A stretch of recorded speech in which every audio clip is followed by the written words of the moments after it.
Indicator. देखिए सारी चीजें फटाफट समझते चलते हैं। देखो पेंडुलम क्या होता है आपका, तो बेसिकली आपके सामने एक ऐसा स्ट्रक्चर रहता है, आपने बहुत जगह देखा होगा, जैसे एक घड़ी में लगा रहता है क्लॉक में, जो वॉल क्लॉक होती है फैंसी वाली, उसके अंदर आपके नीचे एक आपका ऐसे एंगल रहेगा पेंडुलम जैसे, जो कि इस तरीके से होता रहता है। कई मूवीज कार्टून्स वगैरह में देखा होगा आपने, कुछ लोग बोलते हैं ना हिप्नोटाइज कर देंगे वैसे। अब पेंडुलम वर्क कैसे करता है, तो यहाँ पे आप इसका पूरा का पूरा इसके कुछ इंपॉर्टेंट टर्म्स देखो, मैंने यहाँ पे लिख रखे हैं जो कि लगे हाथ आप लोग देखते थे, ठीक है। देखिए सबसे पहले अगर हम पेंडुलम के अंदर देखते हैं तो that is length of pendulum, आपके सामने लिखा भी है। लेंथ कैसे नापी जाती है, तो बेसिकली जो पूरा थ्रेड का आपका लेंथ होता है कहाँ तक, आपके मेटालिक बॉब के सेंटर तक, यहाँ से लेकर के मेटालिक बॉब के सेंटर तक जो होता है that is the length of pendulum, ठीक। अब सेंटर तक ही क्यों नापी जाती है स्फेरिकल के, बिकॉज यहाँ पे बॉब का सेंटर ऑफ मास होता है, ठीक है। इसीलिए पूरा थ्रेड वाला आपका स्ट्रक्चर फिर बॉब के सेंटर तक, ये पूरा हो गया आपका लेंथ ऑफ पेंडुलम। दूसरी बात होती है main position of Bob, Bob की मेन पोजीशन। अगर मैं इसको बॉब बोल रहा हूँ तो देखो जैसे अभी मैंने इसको विदाउट लाइक किसी भी चीज के दिक्कत के अभी एकदम ऐसे स्टेशनरी फॉर्म में खड़ा करा, अभी जहां ये जिस तरीके से खड़ा हुआ है, ठीक है, जिस पोजीशन पे अभी ये है यही इसकी मेन पोजीशन है, ठीक है, मेन पोजीशन। अब मेन पोजीशन पे जैसे ही आप कह दीजिए कि मैं इसको एकदम यहां लेकर जाता हूं, ठीक है, मैं इसको यहां लेकर जा, ये कहलाएगी इसकी एक्सट्रीम पोजीशन। ले जाकर मैं और ऊपर सकता हूँ, लेकिन जहां तक मैं ले जा रहा हूँ वो कहलाएगी इसकी एक्सट्रीम पोजीशन। जैसे मैंने यहाँ से छोड़ा तो ये उतनी दूर तक उतनी उस दूर से तरफ नहीं जाएगा, तो जहां तक जा रही है वो कहलाती है इसकी एक्सट्रीम पोजीशन, ठीक है, समझ आया।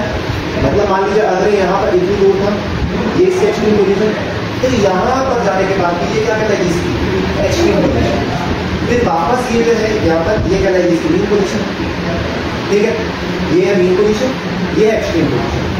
अब इसके बाद दैट इज ऑसिलेशन।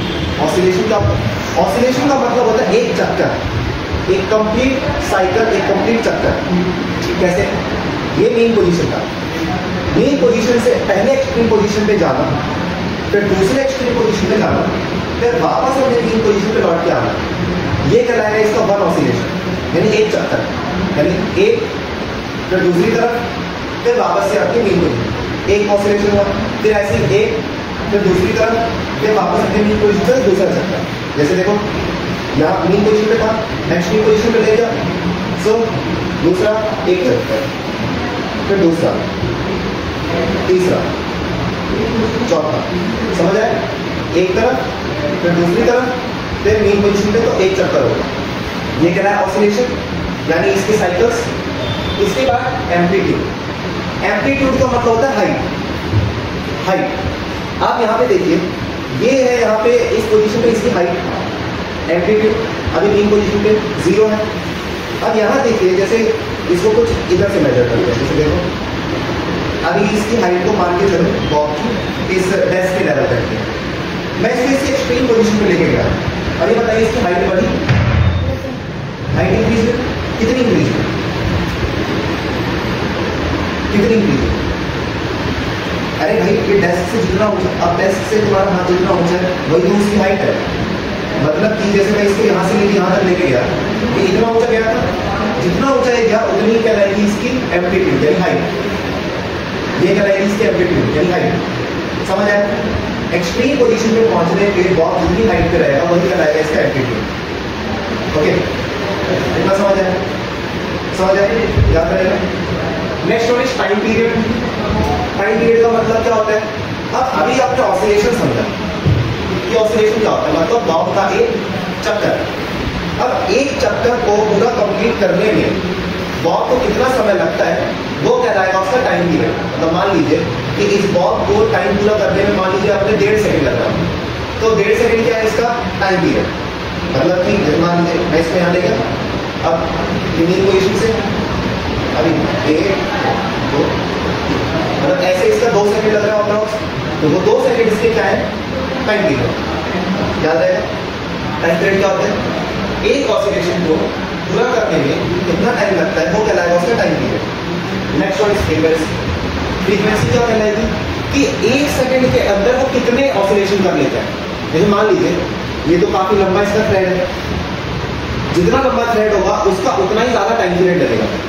क्यों? क्योंकि उतना दूर तक हो जाएगा, फिर उतना दूर तक वो स्टॉप जाएगा, फिर वापस जमीन को इस आएगा, तो वो कहलाएगा उसका टाइम पीरियड ज्यादा होगा। जितना छोटा थ्रेड होगा, मान लीजिए मैं इसको ऐसे करूँ, ठीक है, थ्रेड का साइड मैंने छोटा कर दिया। अब जैसे मैं इसके एक्सट्रीम पोजीशन पे ले गया, जल्दी हो रहा है, थोड़ा जल्दी हो रहा है ना, और छोटा कर दूं, अब हो रहा है ना। तो आपका ये फ्रीक्वेंसी है वो किस चीज पे भी डिपेंड करेगा, लेंथ पे। लेंथ जितनी छोटी टाइम पीरियड उतना कम, है ना, और लेंथ जितनी ज्यादा टाइम पीरियड उतना ज्यादा। ओके, फ्रीक्वेंसी का मतलब समझिए। अब जैसे मान लीजिए इसका लेंथ छोटा था, अब ये 1 सेकंड के अंदर जितनी ऑसिलेशन कर रहा है, मान लो मैंने इसको बहुत तेज करा दिया, इस तरीके से 1 सेकंड के अंदर जितनी ऑसिलेशन करेगा ना, वो कहलाएगा उसका फ्रीक्वेंसी। समझ आए सभी को? चलो।